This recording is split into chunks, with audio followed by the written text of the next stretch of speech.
श्रीराम जय जय राम. श्री अनंतकोटी ब्रह्मांड नायक राजाधिराज सच्चिदानंद सद्गुरु श्री ब्रह्मचैतन्य महाराज की जय. जय जय रघुवीर समर्थ. श्रीराम. श्री ब्रह्मचैतन्य गोंदवलेकर महाराज प्रवचन 13 जुलै. देव आणि नाम भिन्न नाहीत.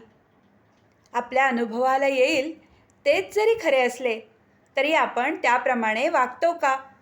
पुष्कळ गोष्टी वाईट आहेत असे आपल्या अनुभवाला येते, परंतु त्या करण्याचे आपण टाळतो का? हाच तर आपल्यातला दोष आहे. थोर पुरुषांचे मात्र तसे नसते. त्यांना जे अनुभवाला आले ते त्यांनी आचरणात आणून दाखवले आणि म्हणूनच ते संत पदवीला गेले. खरोखर संतांचे आपल्यावर केवढे उपकार आहेत. जगातले सुख हे खरे सुख नव्हे, दुःखानेच सुखाचा घेतलेला केवळ वेश आहे तो, असे जेव्हा त्यांच्या अनुभवास आले तेव्हा त्यांनी त्या सुखाकडे पाठ फिरवली आणि खऱ्या सुखाच्या शोधाला ते लागले. परमेश्वर प्राप्तीतच खरे सुख आहे असे त्यांना आढळून आले. त्या प्राप्तीचा अगदी सोपा मार्ग म्हणजे ईश्वराचे नाम. हेच वेदकाळापासून तो आत्तापर्यंत सर्व साधू संतांनी अनुभव घेऊन सांगितले आहे. सद्गुरूकडून मिळालेले ईश्वराचे नाम प्रेमाने, भक्तीने आणि एकाग्रतेने घेतले तर परमेश्वर आपल्याजवळ येऊन उभा राहतो, असा सर्व संतांनी आपला अनुभव कंठरवाने सांगितला आहे. आपण तसे नाम घेतो का? नामाकरता नाम आपण घेतो का? का मनात काही इच्छा, वासना ठेवून घेतो? कोणतीही वृत्ती मनात उठून न देता जर नामस्मरण केले तर देव काही लांब नाही. देव आणि नाम ही दोन्ही भिन्न नाहीतच. नाम म्हणजेच देव आणि देव म्हणजेच नाम. नाम एकदा मुखात आले म्हणजे देव हातात आलाच. मुले पतंग उडवतात.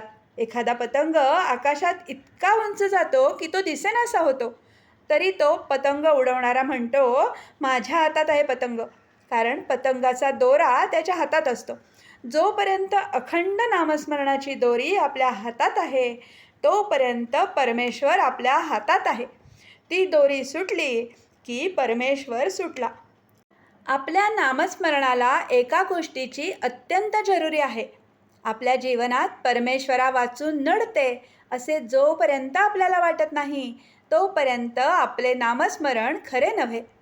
परमेश्वरच आपल्या जीवनाचा आधार, त्याशिवाय आपण जगूच शकत नाही अशी वृत्ती बाळगल्यावर होणारे नामस्मरण तेच खरे नामस्मरण. आपली स्थिती तर याच्या अगदी उलट. परमेश्वरा वाचून आपले कुठे जडत नाही अशा वृत्तीने आपण नामस्मरण करतो. मग परमेश्वर तरी कसा येईल? परमेश्वराचे नाम हेच आपल्या जीवनाचे सर्वस्व समजून नाम घेतले तर जीवनाचे सार्थक झाल्यावाचून राहणार नाही. नामाने भगवंताची प्राप्ती होणारच ही खात्री असावी. अशा नामालाच निष्ठेचे नाम असे म्हणतात. आजचे बोधवचन. भक्त, भगवंत व नाम ही तिन्ही एकरूपच आहेत. जेथे नाम आहे तेथे भक्त आहे आणि तेथेच भगवंत आहे.